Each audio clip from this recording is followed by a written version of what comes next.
Ya, silakan. Oke, siap, siap Bang. Gini, saya kan setiap pagi itu kan saya bangun jam 5 itu Bang. Terkadang kalau menonton TV, saya pernah itu nonton acara Islam itu indah. Iya. Jadi di acara itu saya pernah mendengar itu ucapannya Ustadz Syam ya, bahwasanya di surga aja orang Islam itu nanti itu akan ada itu yang namanya pesta seks. Itu gimana itu Bang? Benar atau tidak itu Bang? Kalau pesta seks itu bukan di surganya Islam tapi di Kristen. Salah dia itu, salah baca dalil. Oh berarti yang salah Ustadz Syam itu Bang ya? Yes, tidak ada di Al-Quran atau di hadits di surga itu pesta seks. Tidak ada. Kalau yang ada di Bible, pesta perkawinan anak domba. Dan mempelai wanitanya adalah seluruh Kristen. Nah itu laki perempuan jadi mempelai wanita semua tuh kalau di Kristen. Jadi si Sam ini karena dia masih anak-anak, baru belajar bicara, maka dia mengatakan tanpa dalil. Makanya dia minta maaf. Oh gitu Bang. Iya. Jadi ada juga itu saya pernah lihat di YouTube Bang, bahwasanya kalau orang Islam itu nanti masuk surga, itu kerjaannya memecahkan perawan istri-istrinya Bang. Itu gimana itu Bang? Itu salah dalil juga atau gimana? Itu salah pemahaman juga. Karena di surga itu segala kenikmatan ada di sana, bukan cuma dari aspek persetubuhan laki dengan perempuan saja. Seluruh kenikmatan kebahagiaan akan diserahkan oleh Allah kepada umat Islam. Jadi salah pemahaman kalau kerjanya cuma begitu. Salah. Karena kalau itu yang benar, berarti janji Yesus kepada pengikutnya 100 istri di dalam Matius 19:29. 100 istri itu berarti pengikut Yesus pecahin perawan terus nanti di sana. Berarti gini Bang. Berarti banyak juga lah ustaz di negara kita ini yang nggak tahu dalil Bang ya. Yes, bukan nggak tahu dalil, mereka menafsirkan sesuai dengan selera penonton. Untuk tertawa penontonnya sekarang biar mereka tertawa, maka ustadznya sembarang di ngomong, yang penting tertawa jemaat. Gitu. Padahal orang-orang di luar akan salah memahami ketika kita keliru di dalam memberikan satu pernyataan, apalagi berbicara mengenai agama kan gitu. Berarti sia-sialah sekolahnya itu Bang ya. Bukan sia-sia Bung, saya juga terkadang bercanda seperti misalnya Paulus itu adalah perempuan karena dia mengandung, dia bersalin melahirkan orang, berarti Paulus itu adalah perempuan. Dalam arti kata bisa dimaknai, oh kita ini bisa juga bersetubuh dengan laki-laki sebab laki-laki itu bisa mengandung loh, sesuai dengan ada di dalam pengakuan Paulus, dia menghamil, dia mengandung, dia bersalin, berarti boleh dong laki-laki kita setubuhin. Nah itulah mungkin yang menyebabkan barat banyak sodomes. Di gereja terjadi pemberkatan sodomes karena Paulus aja bersalin dalam Bible. Nah itu kalau seperti itu dimaknai, maka akan rancu agama ini. Seperti itulah ketika ada seorang yang diberi ruang untuk berbicara seenak perut dan dia memaknainya seenak perut demi untuk lucu-lucuan, maka orang yang stupid, orang yang jahil akan menjadikan sebagai bahan olok-olokan. Gitu abangku. Gitu Bang ya. Berarti abang membantah lah itu pernyataan ustaz-ustaz yang tadi itu Bang ya. Oh saya tidak membantah, saya meluruskan. Mereka guyon berlebihan melampaui dalil. Itu nggak boleh. Niatnya untuk membuat ibu-ibu tertawa biar mungkin semakin dipakai untuk memberikan materi biar amplopnya semakin ini dan seterusnya, boleh jadi. Tetapi bukan berarti apa yang disampaikan itu adalah betul. Seperti tadi saya mentafsirkan Paulus bersalin menyebabkan di barat bahkan sudah banyak laki-laki yang dicoba untuk dihamil tapi nggak pernah hamil-hamil sebab setiap pagi dia mengeluarkan anaknya kembali belakang kan gitu. Oh, Jadi rugi gimana pendeta bang? mengkawinkan mereka di gereja kan tidak hamil-hamil. Tapi Paulus bersalin katanya. Jadi gimana bang nanti ujungnya kalau seandainya banyak jemaah atau yang mendengarkan itu jadi percaya? Oh sayang sekali umat Islam hanya menjadikan itu lelucon. Hanya orang bodoh yang menganggap itu sebuah kebenaran. Itu hanya lelucon doang. Walaupun setingkat ustadznya ngomong gitu bang ya. Ku bilang sekalipun malaikat kalau menyalahi dalil bukan kebenaran itu. Setingkat malaikat bukan kebenaran. Itu guyon, tak ada dalil.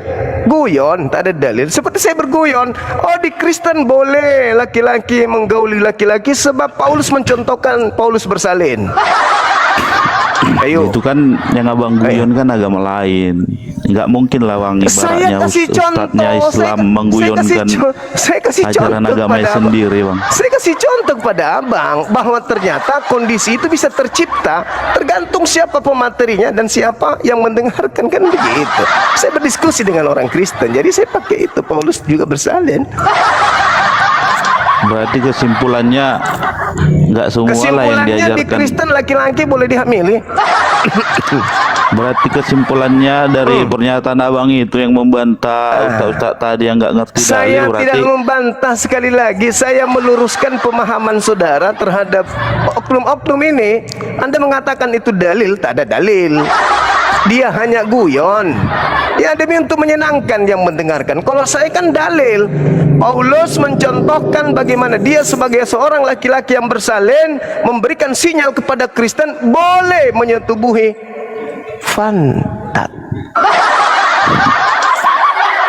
Makanya di gereja abangku, makanya di Amerika diterbitkan Bible khusus untuk gihai. Makanya ada gereja yang khusus untuk kaum LGBT. Karena Paulus mencontohkan dia bersalin. Jadi anak muda sekarang di Oten berusaha teman laki-lakinya bagaimana caranya supaya kau mengikuti Paulus. Kau bersalin biar kau jadi rasul juga seperti Paulus. berarti nggak semua lah ajaran ustadz-ustadz itu yang bisa didengarkan bang ya? Iya sama, betul. Tidak sama seperti di gereja. Orang kawin sama babi pun boleh. Begitu saudaraku. Jadi kalau Anda ingin memberi contoh, berilah contoh yang baik yang bisa dijadikan sebagai sebuah pengajaran yang nantinya tidak akan menghantam agama Anda sendiri. Karena tak ada kitab, tak ada ulama yang mensahkan pemahaman seperti itu. Kenapa? Rupa-rupanya setelah mereka minta maaf, mereka guyon. Tapi kalau di Bible bukan guyon lagi, karena tertulis memang begitu. Begitu bang. Setelah banyak yang komplain baru dibilang guyon bang ya. Lah, memang tidak ada dalilnya, kan tinggal Anda sebutkan mana dalilnya mengatakan itu. Tapi kalau saya mengatakan Paulus bersalin, dalilnya jelas di dalam kitab saudara. Mungkin mana? Jadi anak-anak muda ketika membaca Galatia 4:19, ketika Paulus mengatakan dirinya bersalin atau dia mengandung, nah itu artinya bahwa ya ternyata laki-laki bisa dihamilin. Berarti kesimpulannya bang bilang nggak semua ajaran ustadz yang apa itu nggak didengarkan di bang ya? Kristen bisa bersalin, tergantung senjata lawannya. Bisa nggak dia membuat pasangannya hamil? Iya, itu kan kesimpulan abang kan. Jadi bukan kalau kesimpulan, itu dalil bang. Galatia 4 nomor 19. Aku sudah baca dalilnya pun. Aku bersalin, hai anak-anakku, karena kamu aku menderita sakit bersalin. Ini yang dijadikan dalil. Makanya gereja-gereja boleh mengkawinkan laki sama laki. Iya, gitu. itu kan pemahaman abang atas yang tertulis itu kan. Dalilnya saja Anda masih menolak. Bagaimana mereka yang guyon tanpa dalil? Pasti aku tolak. Iya. Begitu sudah. Iya bang ya, berarti nggak semua lah ajaran ustadz-ustadz itu bisa didengar bang ya. Sekali lagi saya katakan, yang mereka saja yang tidak ada dalil, Anda tetap kekeh mau membahasnya. Bagaimana Paulus yang hamil? Yang ada gitu, Bang, ya. dalilnya, kan begitu abangku. Oke bang, oke bang. Ah, oke, Dari sini, dari perbincangan kita ini, Ah, udah bisa saya ambil kesimpulan antara sesama orang abang yang seagama aja pun bertentangan juga bang ya. pasti kalau dia mengatakan itu dalil, pasti saya bertentangan. Sayangnya mereka minta maaf dan mengakui tidak ada dalil, hanya guyon. Tapi kalau kita berbicara mengenai Paulus bersalin, itu sudah dibuktikan di barat betapa banyak gereja-gereja yang spesial untuk mengkawinkan laki sama laki agar mereka bisa hamil bersalin seperti Paulus. Berarti mereka mengguyonkan agama supaya tebal lampul yang terima bang ya. Kalau mereka punya misi seperti itu, itulah yang terjadi. Yang penting dia tidak merubah masjid tempat perkawinan laki sama laki, nggak seperti gereja, sesuai dengan Galatia 4 nomor 19. Gitu bang ya. Iyalah. Jadi hati-hati bang, kalau anak anda ada anak laki-laki sering ke gereja, jangan sampai Iya. mulutnya sampai ke matanya sampai ke Galatia 4 nomor 19 dengan akrab dengan Iya. seorang laki-laki dan dia melakukan praktek membuat temannya bersalin. Berarti nggak betul itu bang ya, di surga itu nanti Enggak betul. Yang ada betul itu pesta Galatia 4 nomor 19. Laki-laki boleh nge-seks dengan laki-laki. Itu yang betul. berarti nggak betul ya di surga itu nanti memecahkan perawan istrinya terus. Kalau memecahkan perawan itu betul. Itu betul. Makanya Yesus menjanjikan 100 istri kepada pengikutnya. Makanya Yesus nanti di surga kerjanya kawin-mawin. Jadi sekarang ajaran yang mau abang ngambil membilangkan betul itu dari mana? Dari Kristen atau dari Islam? Lah, ketika berbicara mengenai surga, surga itu tempat kenikmatan, tempat kebahagiaan, bukan tempat siksaan. Makanya Yesus kawin. Yesus itu kawin di surga, Pak. Yesus Tapi kan di kawin. surga kan dibilang gak ada lagi hal-hal duniawi bang. Di mana dalilnya? Kasih saya dalil. Ada dalil? Atau karangan doang, karangan orang-orang bodoh pengikut Belanda? Ada dalil bahwa di surga itu tidak ada kawin-mawin? Ada dalil? Ada? Nggak ada dalil. Malah bukan Yesus ahli yang kitab, pertama, Bang. malah Yesus yang kawin-mawin di sana. Berarti nggak betul lah bang ya, di surga itu nanti ada pesta seks ya? Enggak betul. Masa di pesta seks apaan? Emang di bule apa di gereja apa di mana? Pesta seks Karena kan nggak boleh. sekelas ustadz juga yang ngomong gitu bang, disiarkan juga seluruh Indonesia kan? Anda mengatakan Anda bukan ahli kitab, tapi Anda ahli mengambil pernyataan-pernyataan ustadz yang tidak sesuai dengan Al-Quran, tapi sesuai dengan kebusukan hati Anda. Anda ambil, Anda tahu. Tapi ketika Kita mana? berbicara mengenai agama Anda nggak pernah sentuh. Kita kan nggak tahu itu bang betul atau tidak, karena bukan agama kita. Saya memancing Anda. Ketika kemudian dikatakan Ustadz ada pesta seks, yang mempraktekkan pesta seks di dunia ini kan golongan kalian. Anda coba begini bang, abang, Anda coba ke Iya. Bali. Ini di Indonesia Iya, Bang. nih. Anda ke Bali. Iya. Binatang-binatang yang telanjang di pantai itu agamanya apa? Nggak tahu saya itu bang. Soalnya saya nggak pernah ke Bali.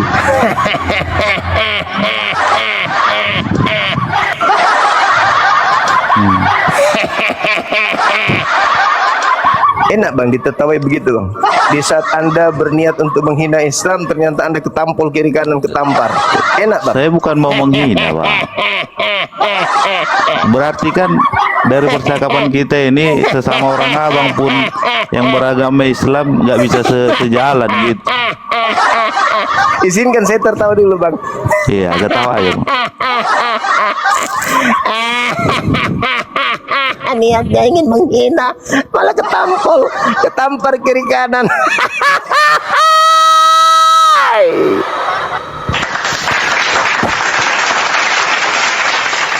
Kasihan kali bah. Niatnya ingin nyakitin hati umat Islam, oh ternyata jadi babak belur di atas. Maafkan aku bang, maafkan aku. Ya, maafkan aku ya bang ya. Ya, halo bang. Biar jangan gila, kita diskusi yang baik bang, coba. Ya, silakan buka kamera Anda, silakan. Oke bang, bentar bang, aku ambil. Yuk, Puput. Pasti lucu ini teman-teman. Pasti lucu.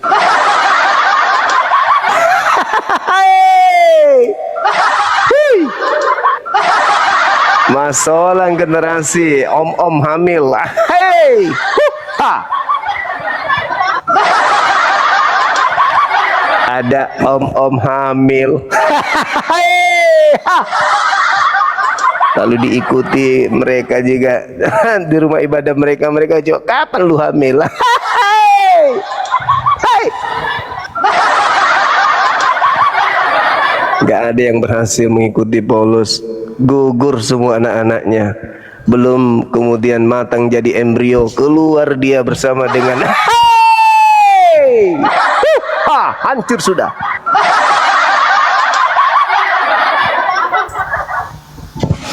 Hey!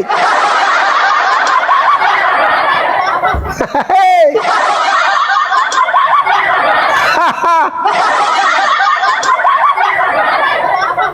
Hey! Masolang generasi 3 tahun tidak bapak yang tadi. Hey! 3 tahun tidak dia. Anusnya panas kayak habis ditusuk linggis. Masolang.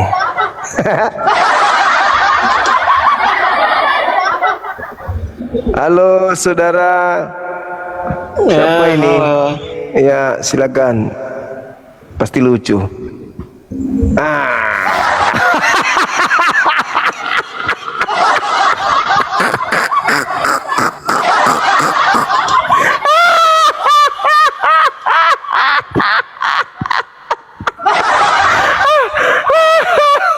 Astagfirullahaladzim, ya Allah ya Karim. Gak bahasa bang.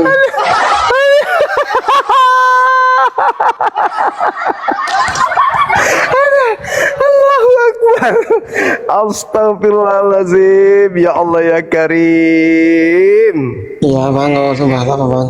Aku ini kan sebagai ustad, aku paham isi Quranmu ya. Jadi aku ini ustad. Ayo kita bahas apa bang?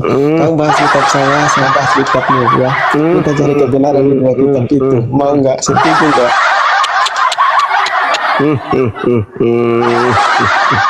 Ya. Saya kuasai kitab Anda ya. Anda bahas kitab saya bahas kitab Anda. Kita nyari kebenaran di dua kitab itu. Sepakat? Boleh. Oke. Ya, saya minta apa Anda tunjukkan kebenaran di dalam kitab Anda ya, bahwa ya semua para rasul dan nabi-nabi ya yang diutus oleh Allah yang benar, pencipta langit dan bumi ya. Siapapun dia nabi, apalagi dia membawa agama yang besar, maka pasti akan diberikan mukjizat ya. Dan mukjizat itu adalah mukjizat yang benar-benar nyata, yang harus disaksikan oleh para manusia agar manusia tahu dia adalah utusan dari Tuhan yang benar ya, gitu. Karena nabi adalah ya berbicara tentang nabi. Berarti Yesus ini sudah nabi ya? Aku mengaku Yesus nabi ya. Makanya aku berarti dia bukan Tuhan kan? Mukjizat itu untuk membuktikan kalau dia nabi, iya kan? Kan kita mau ngomong dulu bang, kan kita mencari kebenaran ini katanya. Iya, makanya mukjizat yang dilakukan Yesus itu bukti kenabian kan? Ya iya, bukti kenabian Yesus. Iya, berarti dia bukan Tuhan kan? Berarti dia bukan Tuhan. Ya, saya jelaskan kitab abang dulu. Abang masuk kitab Tunggu dulu. Masa Anda mau melakukan standar yang sama padahal tidak sesuai dengan standarnya? Gimana? Yesus itu bermukjizat untuk membuktikan dia nabi atau apa? Ya, jadi oke, baik. Ya udah, Yesus itu di dalam kitab kami, Yesus sebagai nabi, dia membuktikan bahwa dia utusan Tuhan yang benar. Berarti mukjizatnya bukan membuktikan dia sebagai Tuhan kan? Iya, oke. Dia buktikan sebagai Lalu, utusan Tuhan. oke. Lalu baik. ada nggak sisi bukti dia Tuhan? Kan iya. Nah, jangan kau saya udah jawab. Sekarang kau tunjukkan mukjizat Muhammad sebagai selesaikan utusan Tuhan. dulu. Jangan ada sembunyikan. Kau jangan lari dulu, Bang. Enggak, saya nggak lari. Anda Kalau yang kau sanggup lari supaya kita Iya. paham bahwa Iya. Nabi Muhammad, Kalau kau sanggup- Nabi Muhammad dan Iya, Yesus iya. itu sama-sama Nabi gitu loh. Iya. Nah, oke. Nah, Saya ngomong ya. berarti tidak Kalau ada kau unsur sanggup ketuhanan. menunjukkan- Iya. Berarti tidak ada unsur ketuhanan pada diri Yesus kan? Dengar dulu. Kalau kau sanggup menunjukkan mukjizat Nabi Musa yang mualaf, Bang. Ya, Enggak jujur. perlu mualaf. Karena Nabi adalah bernubuat dan bermukjizat. Biawa Nabi adalah bicara, bernubuat dan biawa bermukjizat. bisa ya. bicara kok mimpi mualaf. Nggak usah. Kau tunjukkan aja bahwa ketika Yesus itu bermukjizat dan itu bukti kenabian, berarti tidak ada jatah bukti ketuhanannya lagi. Oke? Iya, oke. Jadi Yesus Ya, itu oke, bukti sekarang Tuhan. kita sepakat. Oke? Ya udah, oke. Sekarang kita sepakat. Kita Tunggu, berbicara Yesus, tunggu. Nabi dan Muhammad. Berarti Sepakat dulu. Yesus, Ya, kita sepakat berarti dulu. pada diri Yesus tidak ada bukti ketuhanan. Oke? Iya. Ya, kalau berbicara Tuhan berarti dia Tuhan karena Tuhan adalah gelar. Apa aspek Kamu Tuhannya tanggap apa? itu. Bukankah mujizatnya adalah aspek kenabian? Kan Tuhan kan gelar. Kalau kamu mengatakan Tuhan berarti gelar. Kalau Gimana? dia Tuhan bergelar Tuhan berarti dia Tuhan. Nah sekarang kalau dia bukan Tuhan cuman gelar doang, berarti Anda sudah menolak ketuhanan Yesus. Oke, apakah manusia biasa? Oke, apakah manusia dan pohon bisa dikatakan Tuhan?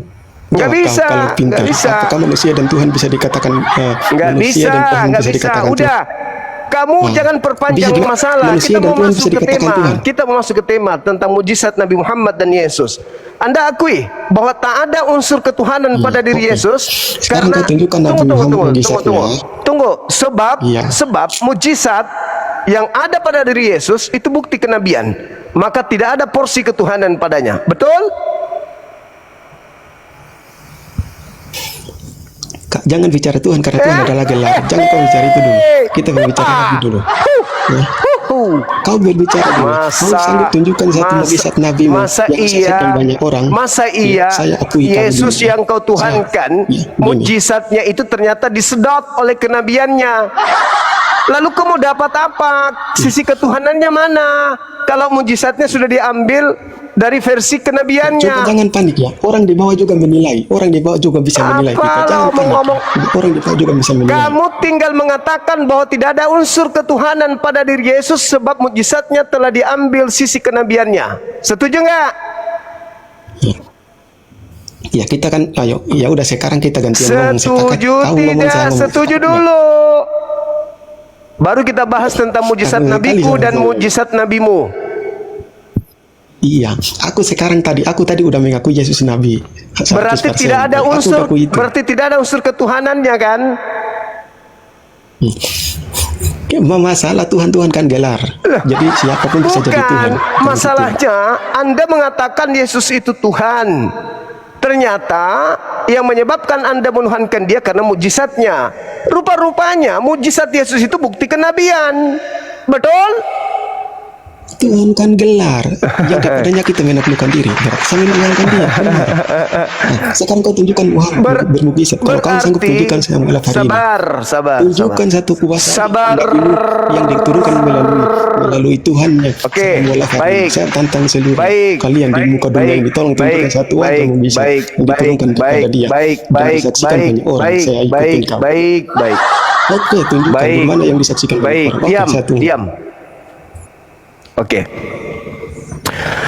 Kedudukan Bible yang menceritakan tentang mukjizat Yesus itu sama kedudukannya dengan hadits yang menceritakan mukjizat Nabi Muhammad. Sepakat di situ dulu. Bahwa Bible Perjanjian Baru bukan firman Tuhan, tapi kesaksian orang tentang Yesus. Katakan dulu ya. Supaya saya bisa mengajarkan Anda bagaimana mujizat Nabi Muhammad itu tidak dijelaskan di dalam firman Tuhan, tapi dijelaskan di dalam kesaksian manusia.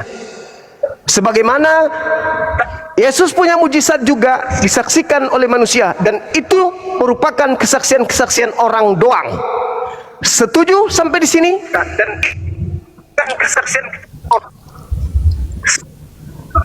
karena Kristen tidak Kau dengar memiliki. gak pertanyaan saya? Tunggu. Kau tunjukkan saya tantang, kau tolong tunjukkan satu kuasa Allah melalui Muhammad yang disaksikan banyak orang. Kau dengar Ya. gak? Kau enggak? Saya akan tunjukkan, tapi saya mau buka Apa? cakrawala berpikir Anda Ngerti dulu. nggak? Bahwa mujizat yang kamu dengarkan tentang Yesus itu dari kesaksian-kesaksian orang. Betul? Dengarkan tentang Yesus dari kesaksian.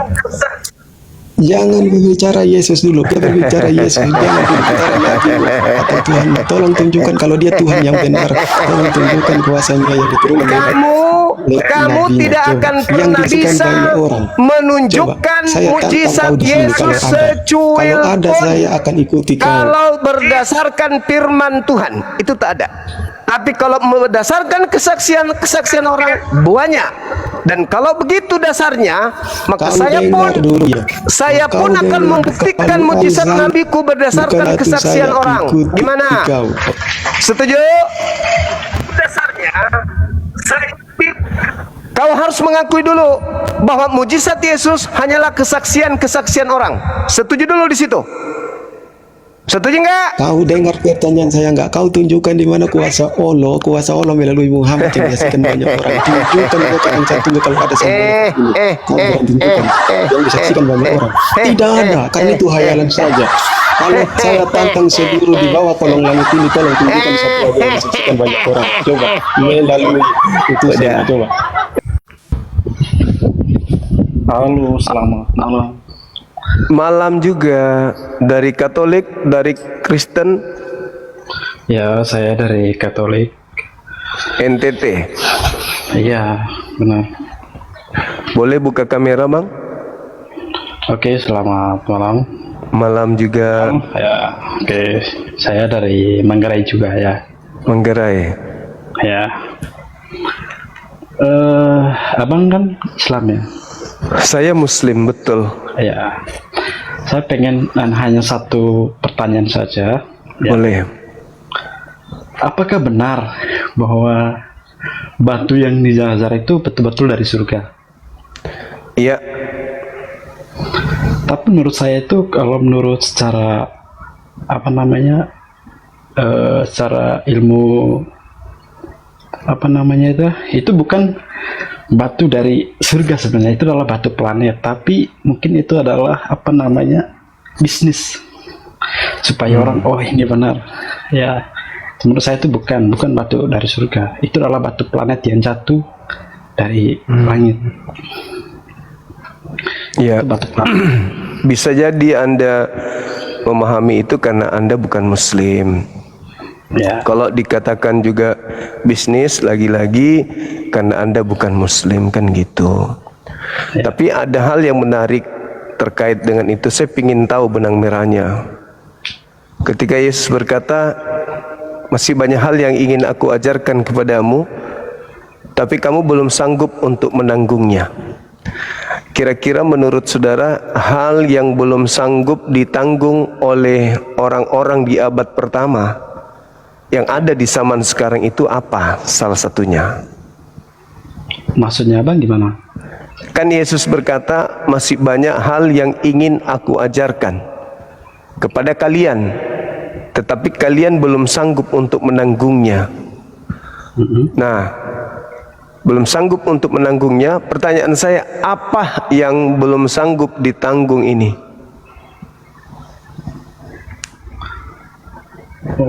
Kalau menurut saya ya, yang saya paham ya ajaran Katolik itu, yang saya belum nanggung itu bagaimana apa namanya, misalkan ini contoh kisah nyata ya, bagaimana cara ya untuk bisa apa namanya, bagaimana kita cara biar nggak ada yang kasih kasus pembunuhan, biar maksudnya walaupun kita berbeda, kita tetap bagaimana kita usahakan tetap satu, maksudnya satu saudara gitu. Oh, itu sudah diajarkan itu. Yesus memang sudah sudah. ajarkan. Ini Ya, sudah diajarkan. ada ajaran yang Yesus ingin ajarkan saat itu, tapi kata Yesus, kamu belum sanggup untuk menanggung ajaran ini. Makanya aku tidak ajarkan. Nah, itu diterangkan dalam Yohanes 16 nomor 12. Maka yang akan mengajarkan itu, kata Yesus, adalah penghibur lain yang akan datang dalam nama Tuhan. Ya, ya. Nah, kira-kira apa nih yang Yesus ingin ajarkan pada saat itu, tetapi manusia belum sanggup untuk melakukan itu, belum sanggup untuk melaksanakan itu. Itu apa? Ya, untuk apa namanya, untuk tentang itu saya belum tahu, jujur aja ya Bang ya, jujur aja ya. Ya, karena karena saya tahu itu jujur ya, karena yang saya tahu itu adalah tentang, ya saya tahu itu tentang kasih. Ya, bagaimana kita cara menghargai orang lain. Itu yang sederhana itu ya.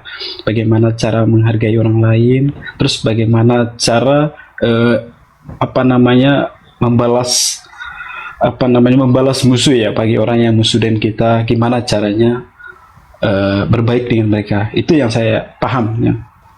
Kalau itu sudah diajarkan jauh sebelum Yesus. Tuhan sudah mengajarkan mengasihi itu jauh sebelum. Sementara Yesus mengatakan masih banyak hal yang ingin aku ajarkan, tapi kamu belum sanggup untuk menanggungnya. Bagaimana kalau misalnya hal-hal yang tidak bisa ditanggung itu seperti yang diterangkan dalam Yesaya 60 nomor 1. Saya khawatir itu yang terjadi. Atau Yesaya 60 nomor 7. Jangan sampai itu yang maksud Yesus itu. Takutnya saya itu. Atau apa yang diterangkan kemudian di dalam Yesaya 60 nomor 11, yang Yesus tidak tekankan kemudian pengajarannya kepada kaumnya. Saya curiga yang kayak begitu yang belum diajarkan pada zaman Yesus, yang kelak akan menjadi pengajaran yang menjadi simbol kerajaan Tuhan yang diambil dari Bani Israel dan diberikan kepada bangsa lain. Contoh di dalam Yesaya 60:11 yang saya katakan kepada saudara, bahwa ada sebuah kota di mana kota itu pintu-pintu gerbangnya akan terbuka senantiasa, baik siang maupun malam, tidak akan tertutup, supaya orang-orang dapat membawa kekayaan bangsa-bangsa kepadanya, sedang raja-raja mereka kemudian itu ditawan dan ikut digiring sebagai tawanan kepada kota tersebut.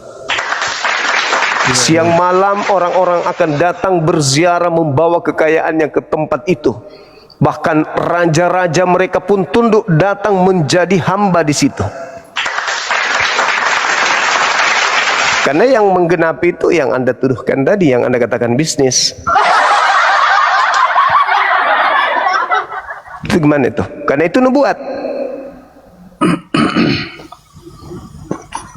Kita mau kemana sekarang? Kita mau ke Yerusalem. Orang Kristen sampai di sana diludahin. Umat Islam sampai di sana juga ya dimusuhin.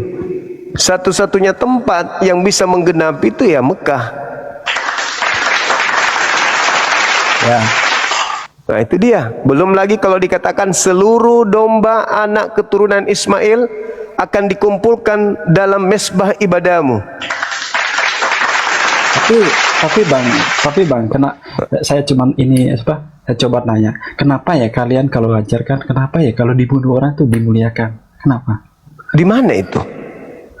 Itu kan pernah orang kayak salah satu ustadz mengajarkan bahwa kalau kita apa namanya membunuh non muslim itu enggak ada, di Islam tak boleh. Al-Quran surah Al-Ma'idah ayat 32, barang siapa membunuh satu manusia tanpa alasan yang dibenarkan, maka dia sama halnya membunuh seluruh manusia. Di Bible itu enggak ada. Adanya di Al-Quran. Dan barang siapa memberi hidup satu manusia, sama halnya dia memberikan seluruh hidup kepada seluruh manusia. Kalau di Bible, bunuhlah, bunuhlah, bunuhlah. Jangan kau biarkan apapun bernapas, bunuhlah, bunuhlah. Itu yang diperhatikan. Kenapa kemudian di kota Anda itu Katolik, siapa yang datang mengajarkan sana? Dengan cara apa? Kan begitu poinnya. Karena mereka agama yang Anda anut ini diajarkan melalui Ulangan 20 nomor 10, datang ke Indonesia memperbudak.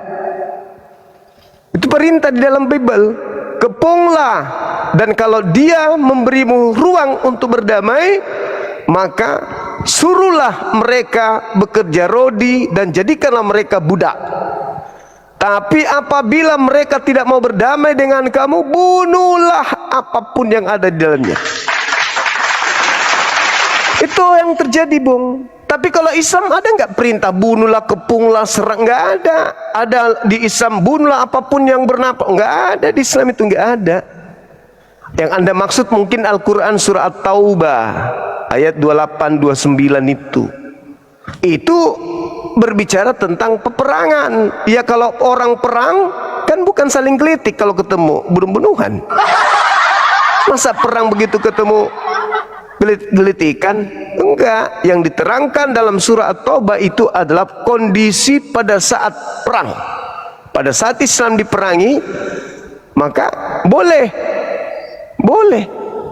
daripada saya lebih baik kamu. Tapi itu dalam status perang. Di Islam perang itu nggak boleh merusak gereja, tidak boleh membunuh wanita, tidak boleh membunuh anak-anak kecil, tidak boleh membunuh tokoh-tokoh agama, pendeta-pendeta. Itu dalam perang loh, dalam perang. Ingat, teman-teman yang beragama Katolik, ingat katanya tidak boleh merusak gereja.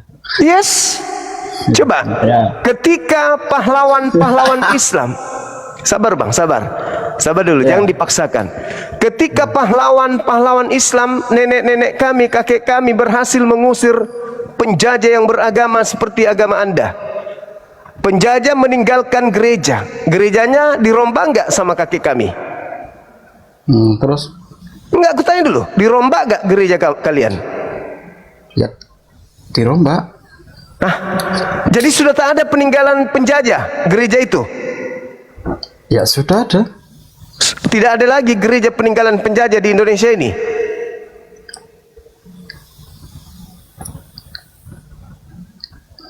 Masih ada.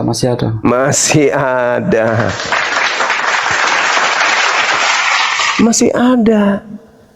Jadi itu cuman tuduhan terhadap Islam. Coba lihat basis Kristen di Nusantara ini tuh di mana aja? Kenapa? Di mana aja basis Kristen di Nusantara ini? Basis Kristen maksudnya gimana? Tempat perkumpulan orang Kristen di Indonesia. Kota mana saja? Karena kalau abang tahu maksudnya gimana? Ya, tengok wilayah-wilayah di mana mereka mayoritas, itu adalah bekas markasnya penjajah di situ. Di situ stamplasnya, di situ basis para penjajah pada saat menjajah. Anda tahu maksud saya? Berarti pada saat penjajah datang misalnya di Makassar, kenapa orang Makassar banyak menjadi Kristen? Karena penjajah datang ke situ. Kenapa banyak menjadi Kristen? Karena penjajah tidak bawa istri ke Makassar. Maka banyak perempuan-perempuan yang dihamili oleh mereka para penjajah dan turunannya kemudian menjadi sama dengan hari ini. Pengikutnya, keturunannya dari ibu yang diperkaos sama penjajah, melahirkan anak, beranak cucu, ya itulah keturunannya sekarang yang memiliki agama sama seperti penjajah agamanya. Gitu. Apakah omongan Bapak ini sesuai fakta atau sesuai, pasti sesuai. Pasti sesuai. Sekarang kenapa sabar. Dengar. Siapa yang membawa Katolik ke NTT?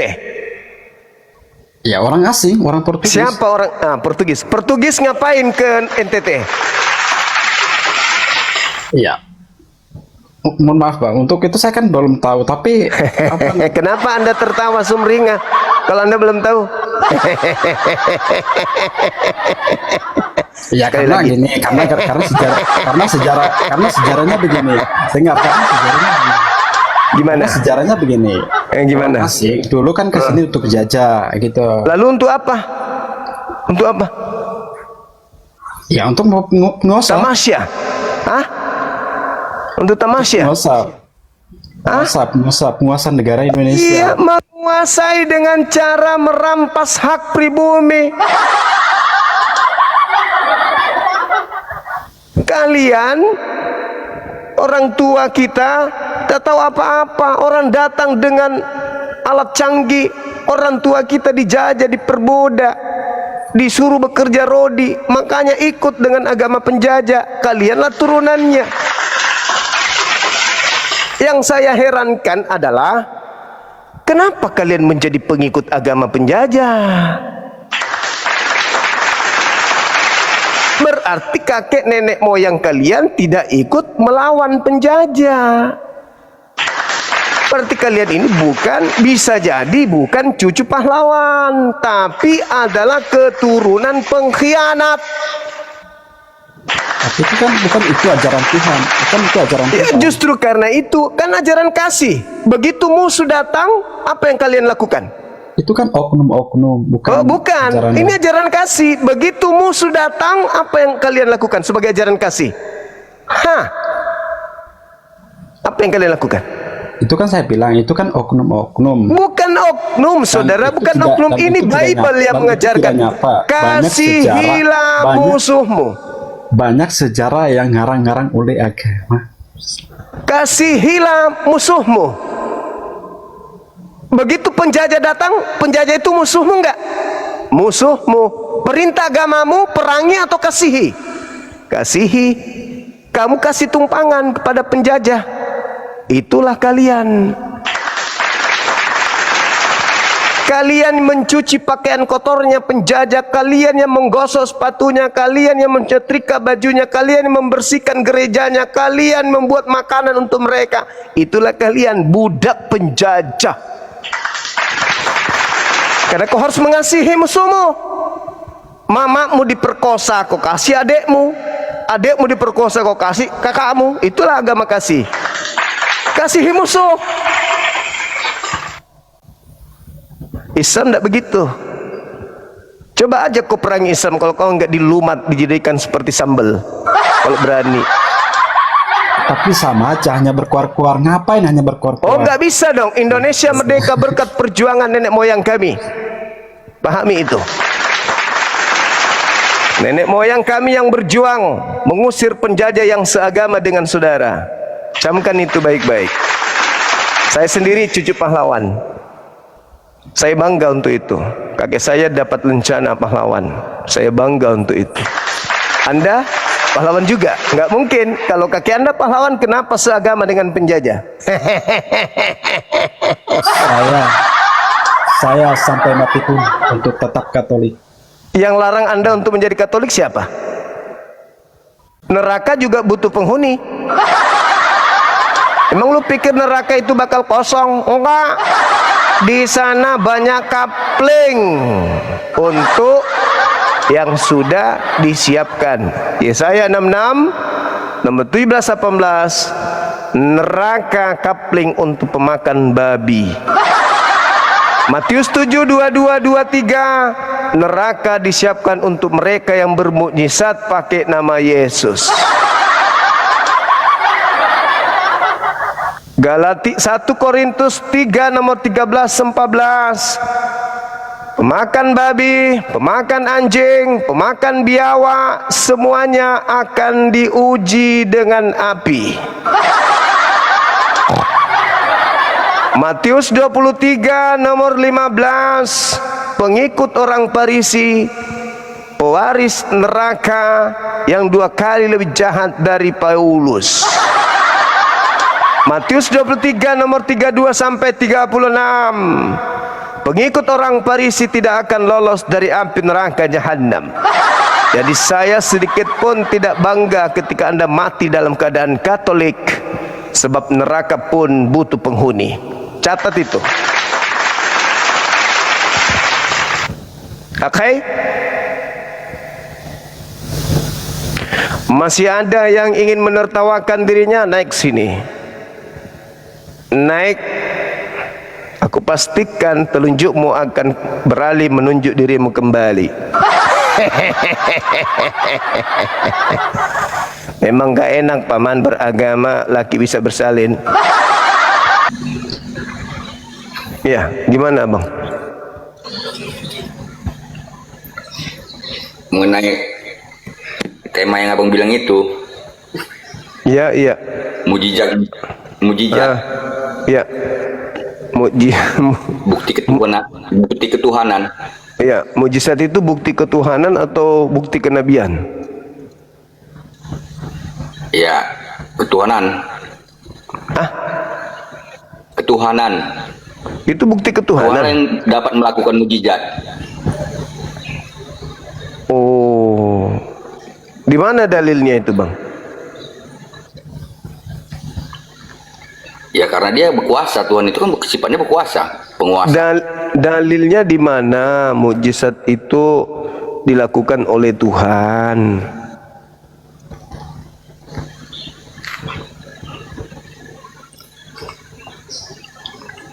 Bang, bang, mau berapa mangkok? Yuk,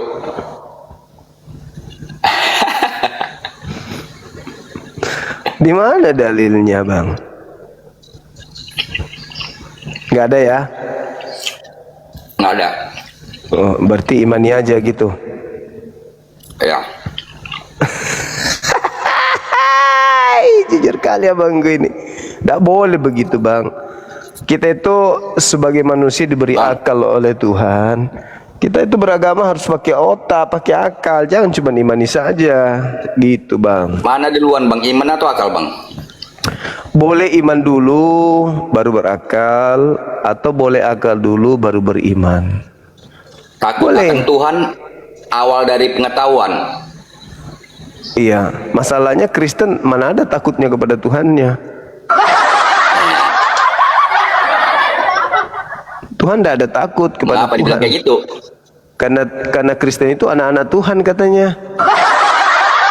Makanya Kristen semua perintah Tuhan dilanggarkan karena mereka merasa bukan lagi hamba Tuhan, mereka merasa anak Tuhan, pewaris. Sang pewaris Kristen itu. Makanya mereka nggak pernah takut sama Tuhan. Takutlah bang. Kalau takut kenapa jadi Kristen? Satu-satunya agama yang menganut ajaran Tuhannya Takut dengan dibunuh. hukumnya bang. Hah? Hah? Gimana? Satu-satunya agama yang Tuhannya dibunuh ya di agama Anda lah. Sekarang dia misinya dibilang ke dunia buat apa? Misi ke dunia buat apa? Buat menyelamatkan Bani Israel Menyelamatkan dari apa? dari dosa-dosa mereka meninggalkan hukum Taurat. Jadi upah dosa kan dibilang bayar upah dosa itu apa bang?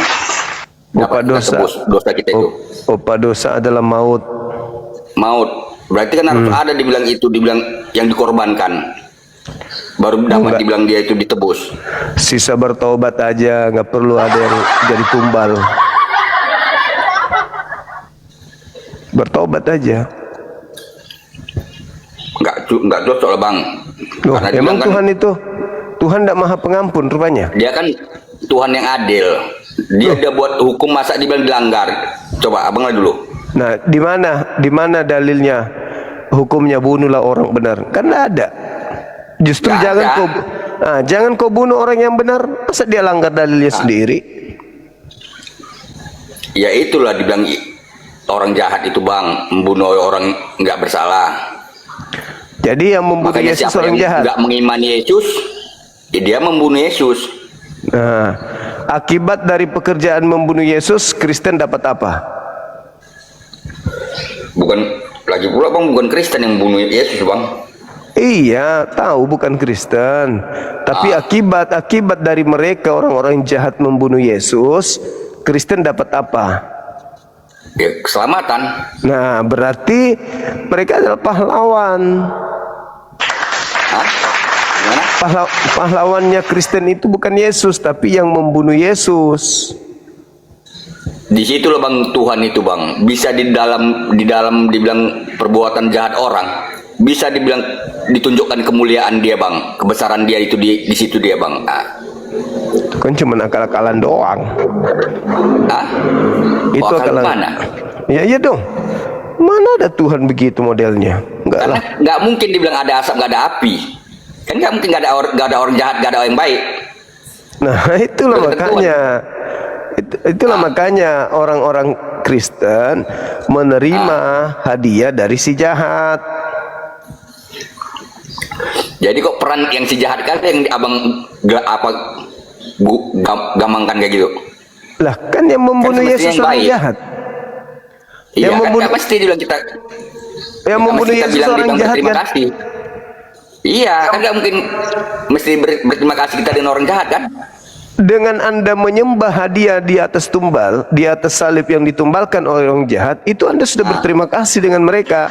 Tidak sia-sia mereka melakukan kejahatan. Tidak sia-sia mereka membunuh Yesus. Sebab hasil daripada pembunuhan dari kejahatan yang mereka lakukan, Kristen memiliki Tuhan bernama Yesus. Ya. Berhasil mereka. Berarti mereka adalah pahlawan yang telah menghantarkan Kristen merasa nyaman karena dosanya merasa diampuni. Tapi kan itu cuma perasaan kalian aja. Kenapa dibilang perasaan? Lah, emang Tuhan Orang bisa bisa? kurasakan kok. Bisa kurasakan. Ya itu perasaan Anda aja. Iya. Kaji-kajinya gini bang. Sekarang apakah ada perintah Tuhan untuk mengorbankan manusia untuk dosa? Ada nggak? Tuhan nggak ada ngajari. Nah, Tapi Tuhan makanya, Nah, makanya berarti kalian terlena dengan tipu daya. Karena Tuhan tidak pernah mengajarkan mengorbankan manusia, apalagi mengorbankan Tuhan. jadi dari hukum-hukum Tuhan itu kan bisa kita kaji bang. Apa yang diinginkan Tuhan? Apa yang diinginkan Tuhan? Semua dilanggar Kristen. Upah dari dosa kan maut. Nah, setelah Yesus datang mati di atas salib, apakah pengikutnya Kristen yang mengaku pengikutnya tidak maut lagi? Ya, udah keluar dari lembah maut, jadi dilepaskan dari. Buktinya Kristen bermatian. Ya, bukan arti kata dibilang kita ibarat kata diselamatkan, tapi kita nggak mati bang.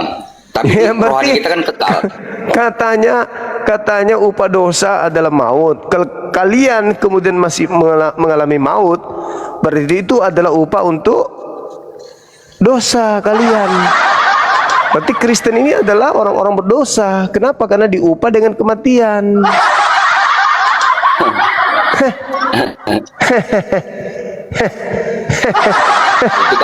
itu kan perasaan Bang Juma aja itu. Loh, itu bukan perasaan, itu dalil. Upah dosa adalah maut. Siapa yang mengalami maut berarti itu adalah upah dari dosanya.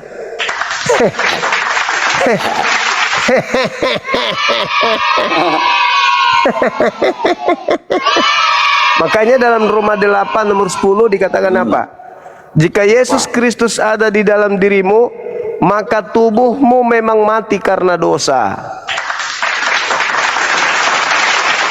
Kalau di Islam tidak, illa wa antum muslimun. Islam itu mati dalam keadaan selamat. Kalau Kristen mati dalam keadaan berdosa. Roma 8 nomor 10. Kebalik kita.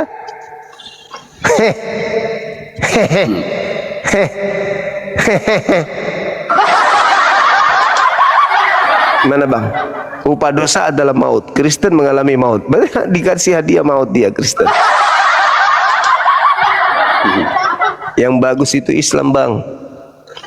Tidak mengalami maut bang Islam itu. Gitu ya bang.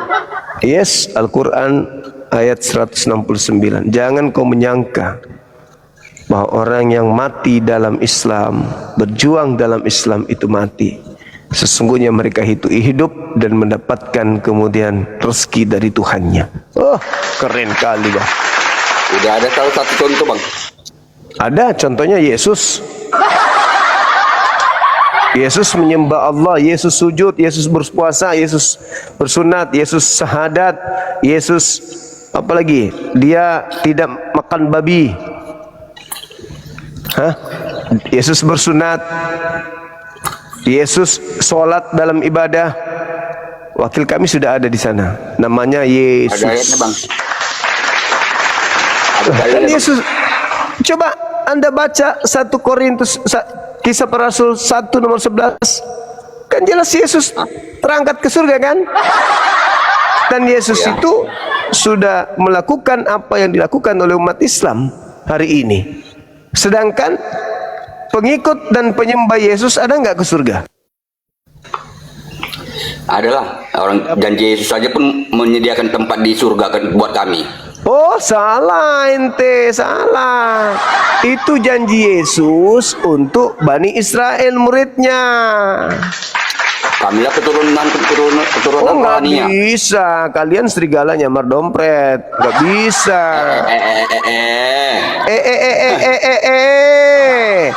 Di dalam kitabnya orang Yahudi, Yesaya 50 nomor 1 nomor 2, haram hukumnya orang yang tidak bersunat masuk ke dalam Yerusalem baru, surga.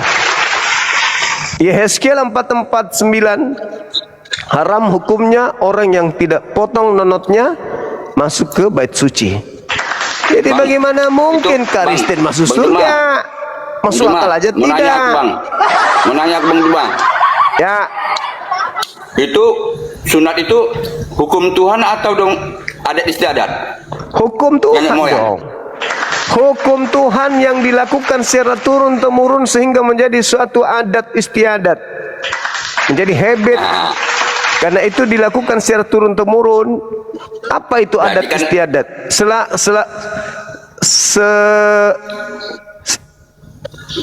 Ketika berbicara mengenai adat istiadat, berarti itu berbicara mengenai kebiasaan yang berulang yang dilakukan oleh manusia yang hidup berkelompok pada satu tempat secara turun-temurun. Itu adat Nenek istiadat. Nah, mereka melakukan secara Nenek moyang. turun-temurun karena itu perjanjian kekal dari nenek moyang mereka.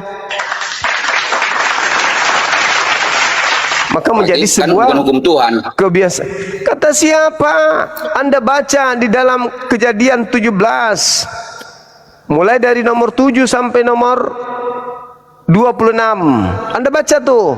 Bagaimana kemudian Tuhan mengatakan, aku akan mengadakan perjanjian kekal. Ya, apa itu? Kulub harus dipotong. Itu perjanjian kekal sebagai tanda bahwa kamu tunduk padaku. Kalau Abraham saja disuruh potong leher anaknya, masa ente hanya disuruh potong kulub aja yang ente nggak mau? Bagaimana andai saja Tuhan minta anakmu? Kok cerita Jangan- sunat, Bang? Udah sunat lah kita, Bang. Jangankan Walaupun Kristen. anakmu, nonotmu yang tak berguna ujungnya itu pun kau nggak mau persembahkan pada Tuhan. Apatah lagi Udah sunat aku, anakmu. Bang Juma. Udah sunat. Nah, kalau Anda sunat, Yesus Kristus tidak berguna bagi Anda. Ya, Bang. Baca Itu Galatia bukan perkara itu, 5 Bang, nomor sebenarnya 2. dibilang. Barang siapa yang menyunatkan nonotnya, maka Yesus Kristus tidak berguna baginya. Besok pagi Anda ke kandang ayam, Anda potong pahanya, Maksudnya, Bang, sambung maksud langsung dengan ayat itu, pakai Bang. lem Alteco, Maksud ayat itu biar ada kulub. berkata kalau kita dibilang masih bergantung dengan hukum Taurat, Yesus tidak berarti baginya pengorbanannya. Betul. Kan itu kan sunat di hukum Taurat, Bang. Perjanjian itu kan. Betul, tapi Yesus mengatakan barang siapa yang membatalkan hukum Taurat meskipun yang paling terkecil akan menempati neraka. Matius 5 nomor Betul. 19. Satu iota pun tidak ada yang dihilangkannya, Bang. Hukum Taurat itu, Bang. Nah, Anda telah menghilangkan agama Anda, Tapi digenapkannya. menghilangkan. Makanya, Bang Juma, kalau siapa yang nggak percaya dengan Tuhan Yesus, dia di bawah hukuman hukum Taurat. Jadi apa bisa kita melakukan hukum Taurat itu? Tidak. Berarti ya mau upahnya. Jadi kami Hukum hidup di Taurat. dalam naungan kasih karunia. Itu kebohongan. Hukum Taurat itu bukan untuk kita. Itu untuk yang punya. Jadi, Yaitu untuk Bani Israel. Kenapa pula kita yang sibuk? jadi Quran nggak ada hukum Taurat. Hei, Al-Quran itu bukan Taurat. Bukan. Jadi nggak ada diajari untuk mengimani Taurat. Ada, mengimani, bukan mempraktekkan. Kok gitu, Bang? Ya, Taurat itu kan hukum untuk Bani Israel. Memang situ Bani Iya, Israel. Tapi kan, Bang Juma, Tapi kan itu kan disuruh kita untuk mengimaninya, benar nggak? Diimani itu artinya dipercayai bahwa dulu Tanpa Tuhan perbuatan. pernah berfirman kepada Nabi Musa. Berfirman kepada Nabi Iya, Musa. kan sifatnya iman tanpa perbuatan sama dengan kosong kan? Sama dengan mati. Iya. Iman tanpa perbuatan kan sama dengan mati. Iman tanpa akal sama dengan gila. Dan sampai bang, kalau kita kayak mana baca Alkitab, nggak ada gilanya bang. Lah, memang nggak ada karena saya tidak sedang baca Bible. Itu kitab Anda. Imam tanpa perbuatan adalah mati. Nah, iman tanpa perbuatan adalah mati. Ya. Bagaimana kalau iman tanpa akal? Iman tanpa akal ya masih bisa dibilang iman itu yang bimbing hidup kita. Oh, gila namanya. Enggak lah. Loh, Kalau kita Gimana makanya takut akan ceritanya? Tuhan awal dari pengetahuan katanya bang. kalau takut Itulah kepada iman duluan. kalau takut kepada Tuhan, ketika ada yang menginformasikan Tuhan mati dibunuh, masa Anda percaya? Tuhan nggak perlu dibantu bang. Nah, iya tapi kan masalahnya Anda tadi membawa konsep takut akan Tuhan. Iya, Takut kita akan takut Tuhan, hukumnya, Tapi Tuhan hukum dibunuh. Torahnya, perintah-perintahnya. Gimana takut sama Tuhan dibunuh? Yang bunuh itu kan bang orang nggak percaya bang. Nah, orang yang nggak percaya ini bermanfaat nggak bagi Kristen? Hah? Hah? Sebenarnya dengan siapa diarahkan itu yang nggak mengimani Yesus, nggak percaya dengan Yesus itu? Bermanfaat Sampai-sampai dibilang dia nggak, Bangku? Bermanfaat nggak orang yang nggak percaya Yesus itu kepada Kristen?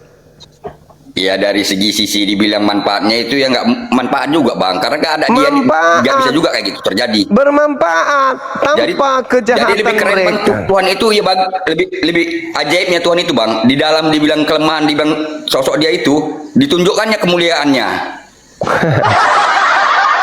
Bukan itu. Dimana dia nggak bisa dibilang dikuasai alam maut. Bang, kalau Anda membaca Matius 27 nomor 62 sampai 66, Anda ngeri. Yang bangkit itu, kebangkitan itu Nah, adalah itu, Bang. penyesatan. Kebangkitan itu adalah penyesatan. Mana ayatnya, mana ayatnya? Matius 27 nomor 62 sampai 66. Begitu juga kata Yesus Yohanes 12 nomor 30. Ngeri kali itu Bang. Matius apa? Matius apa? Matius berapa? Matius Ya, apa itu? 27 Matius siapa? 27 nomor 62 sampai 66. Anda baca 27. ya, 62 sampai 66. Anda baca satu perikop. Keesok hariannya, yaitu sudah hari sesiapan, datanglah imam-imam kepala dan orang-orang Farisi bersama-sama menghadapi Pilatus. 62 sampai berapa? Terus 66. Dan mereka berkata, Tuhan, kami ingat bahwa si penyesat itu sewaktu hidupnya berkata, sudah 3 hari aku akan bangkit. Dia menyatakan itulah kemuliaannya. Dia berkata bangkit Yesus itu dia nanti. Baca Bang, itu Ya, tanda untuk kejadian angkatan terjadi jahat. bahwasanya Yesus bangkit. Itu untuk angkatan jahat. Karena itu perintahkanlah untuk menjaga kubur itu sampai hari ketiga. Jikalau murid-muridnya mungkin datang untuk mencuri dia, lalu mengatakan kepada rakyat, ia telah bangkit dari antara orang mati, sehingga penyesat terakhir akan lebih buruk akibatnya daripada yang pertama. Udah? Lagi bang? Kata Pilatus kepada mereka, ini penjaga-penjaga bagimu, pergi dan jagalah kubur itu sebaik-baiknya. Maka pergilah mereka dan dengan bantuan penjaga-penjaga itu menerai kubur itu dan menjaganya. Dijagalah kuburannya. Tapi ya bangkit, dia bangkit. Yang menjaganya ini daripada sabar. Yang menjaga ini orang-orang jahat atau orang-orang benar? Ya dibilang ya pasukan Pilatus lah bang. Ya, saya ulang lagi, orang jahat atau orang benar yang menjaga kuburan? Or- orang jahat lah bang. Orang Karena jahat. mereka tidak percaya dengan Tuhan Yesus. Ada enggak murid-murid Yesus yang menjaga gurunya bangkit? Waktu menjaga gurunya bangkit nggak ada bang. Tapi Nggak dibilang mereka ada. berziarah. Datang. Enggak ada. Mereka Nggak jarak ada. datang. Iya, Tiba-tiba datang. kuburan udah terbuka. Iya, tanda itu hanya diberikan kepada orang jahat. Makanya saya katakan kepada saudara, kebangkitan itu adalah penyesatan yang lebih jahat daripada penyesatan yang pertama di Eden. Bang Juma, itu bukan itu artinya bang. Karena orang Apa? itu menilai di bang, kita ini tebar-tebar apa hoax gitu kata Pilatus, makanya disuruh jaga dengan pasukannya. Tidak biar orang dong. itu tidak dibilang membohong. Hah? Matius 12:38 sampai 40, angkatan jahat ini minta tanda dan tidak akan diberikan tanda kepada mereka selain tanda Yunus, sebab Yunus 3 hari 3 malam dalam Iya. perut ikan. Demikian juga anak manusia berada dalam perut bumi 3 hari 3 malam. Nah, berarti dia Karena bangkit. yang nggak percaya dengan Tuhan, Dan- karena dan dia nggak itu- percaya dengan Tuhan Yesus. Dan itu tanda untuk orang-orang jahat. Jadi kebangkitan itu adalah penyesatan yang diberikan sebagai tanda untuk angkatan jahat. Itu dalil, Bang. Dari di mana dibilang? Berarti abang imani Alkitab. Loh, itu dalil yang ada di kitab Anda. Kalau saya tidak mengimaninya Iya, wajar. jadi- Yang jadi masalah itu Andanya. Anda bertentangan dengan isi Kenapa Bible. masalah? Kok jadi abang guru dan hakimnya coba? Kan saya baca Bible, kan saya belajar, Abang. Abang yang dibelajar itu Quran dan Bible. Oh, nggak dengan bisa. Kitab. Gak bisa cuman Nah, apa? Quran. Saya belajar Bible itu Jadi supaya timbul. orang Kristen sadar Jadi timbul bahwa bang hati ini dibilang jadi apa bang? selama Jadi ini timbul yang enggak hati ini kalau. Nah, musuh terberat Kristen itu Biblenya sendiri. nggak ada musuh orang Kristen, nggak ada. Musuhnya Biblenya. Oke bang, begitu ya. Oke. Ya bang Juma, ya bang Juma. Oke, thank you Oke. saudaraku. Terima kasih. Istirahat abang. Ini udah jam subuh ini. Yo, yo, Silakan. bang. Terima kasih. Ya bang. Siap jaga kesehatan abangku. Baik teman-teman sekalian, kita istirahat. Di sini udah pukul 2 lewat